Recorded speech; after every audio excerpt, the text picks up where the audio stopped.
prestes a tomar um rumo inesperado. Soldados cansados e sem recursos começam a questionar as ordens que recebem e, em um movimento surpreendente, falam sobre negociar diretamente com Putin. Imagine o que isso significa para o futuro do conflito e para a própria Ucrânia. A entrega de armas e o abandono das linhas de frente podem estar mais próximos do que se pensa. O que está realmente em jogo? Desde o início da crise, a situação política e militar na Ucrânia tem se tornado cada vez mais frágil. A liderança de Zelensky enfrenta questionamentos não apenas de seus críticos habituais, mas também de vozes dentro de suas próprias forças armadas. A imposição de medidas severas em 2024, como a implementação da lei marcial e a convocação obrigatória de jovens com apenas 16 anos, aprofundou a insatisfação e provocou tensões internas crescentes. Enquanto milhares de cidadãos deixaram o país, muitos dos que ficaram vivem em condições extremas, marcadas por batalhas constantes, fome generalizada e falta de assistência médica adequada. O custo humano do conflito é catastrófico. Mais de 500 mil ucranianos perderam a vida nos combates, e essa cifra continua a crescer. A superioridade tecnológica e estratégica do exército russo, que utiliza mísseis hipersônicos e armamentos de última geração, deixou as forças ucranianas em uma posição de extrema vulnerabilidade. A escassez de munições, equipamentos e suprimentos nas linhas de frente piora a situação, enquanto a moral dos soldados desaba diante da realidade implacável. Para muitos membros das Forças Armadas, o prolongamento dos combates deixou de ser uma opção plausível. O apelo por negociações e pela busca de uma solução pacífica tornou-se mais forte, ecoando entre soldados que relatam as dificuldades enfrentadas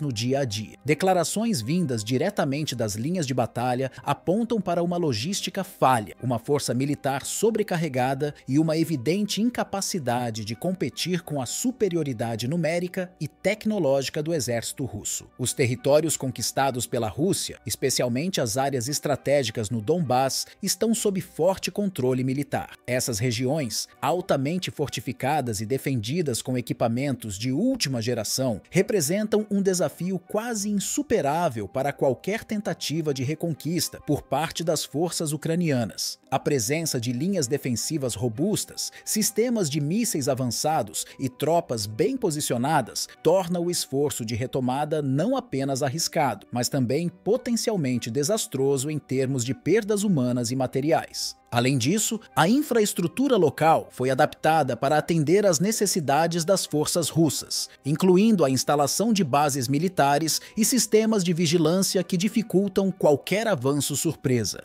Isso não só fortalece a posição russa, mas também desestimula qualquer estratégia ofensiva por parte das forças ucranianas, que enfrentam limitações severas em recursos e suporte logístico. Diante desse cenário, cresce a pressão para que se abandonem as ações militares que têm resultado em confrontos desgastantes e praticamente infrutíferos. Há uma crescente demanda, tanto por parte dos militares quanto da população, para que se priorizem negociações que tenham como objetivo a preservação de vidas e a minimização de danos colaterais. Líderes locais e internacionais têm apontado que insistir em ofensivas militares sem chances reais de vitória pode agravar ainda mais a crise humanitária e enfraquecer a posição da Ucrânia em eventuais diálogos futuros. Enquanto isso, Moscou permanece inflexível em sua abordagem. O Kremlin insiste que qualquer negociação de paz deve reconhecer as novas realidades geopolíticas e territoriais criadas pelo conflito. A postura russa é clara. As regiões declaradas pró-Rússia, agora sob sua administração, são consideradas essenciais para seus interesses estratégicos e não estão em negociação. Essa estratégia de consolidação territorial não é apenas uma demonstração de força, mas também um esforço para garantir estabilidade a longo prazo nas áreas que considera cruciais para sua segurança nacional. Para reforçar sua posição, a Rússia tem investido na integração dessas regiões ao seu território, implementando medidas administrativas, econômicas e culturais. A reestruturação dos sistemas locais e a instalação de governadores alinhados ao Kremlin sinalizam a intenção de solidificar seu domínio. Além disso, o governo russo aponta para acordos anteriores, como os discutidos em Istambul, como base para uma solução duradoura, deixando claro que espera que essas condições sejam respeitadas em qualquer tentativa de acordo.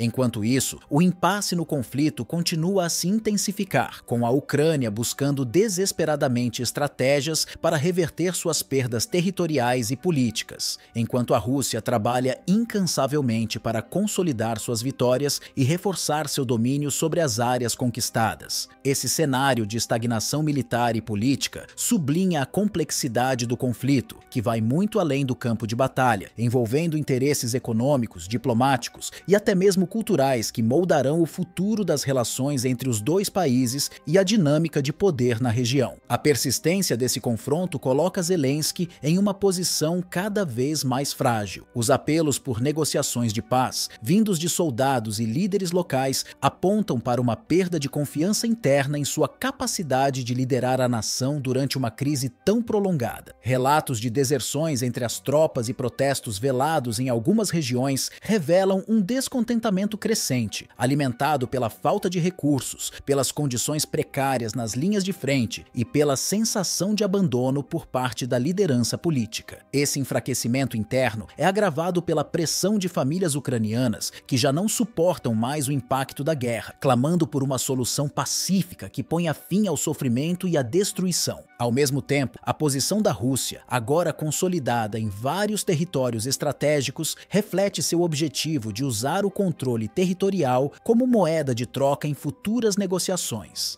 Moscou busca não apenas reconhecimento internacional para os territórios anexados, mas também reforçar sua posição como potência global diante do Ocidente, cujos esforços para apoiar a Ucrânia têm sido recebidos com resultados mistos. Esse jogo geopolítico adiciona camadas de complexidade ao conflito, transformando-o em uma disputa que transcende as fronteiras da Ucrânia e envolve interesses de nações ao redor do mundo. Para as tropas ucranianas, a realidade no campo de batalha tornou-se insustentável. A escassez de suprimentos, o desgaste psicológico e a constante ameaça de ataques avançados russos aumentaram a pressão por uma solução diplomática. Muitos soldados relatam que a paz é a única alternativa viável para salvar não apenas suas vidas, mas também o que resta do país. Em suas palavras, continuar lutando sem perspectiva de vitória é como prolongar uma tragédia anunciada. Esse sentimento tem sido amplificado por relatos de militares feridos, muitos dos quais enfrentam sequelas permanentes devido aos intensos combates. O impacto desse conflito não se limita apenas às fronteiras da Ucrânia. A situação tem repercussões profundas na estabilidade de toda a Europa Oriental e na política global. As economias dos países vizinhos, já fragilizadas por sanções e instabilidade, enfrentam o peso de acolher refugiados e lidar com os efeitos colaterais da guerra, como a interrupção de cadeias de suprimentos e o aumento nos preços de energia. A falta de uma resolução clara no horizonte ameaça criar um vácuo de poder que pode ser explorado por outros atores internacionais, ampliando ainda mais as tensões globais. Com o futuro do conflito envolto em incerteza, a pressão por diplomacia e diálogo cresce a cada dia. Lideranças de ambos os lados enfrentam o desafio de equilibrar interesses geopolíticos com as demandas urgentes por paz. A questão não é apenas sobre quem cede ou quem ganha, mas como será possível construir uma solução que traga estabilidade duradoura e permita que milhões de pessoas atualmente presas no caos da guerra tenham a chance de reconstruir suas vidas.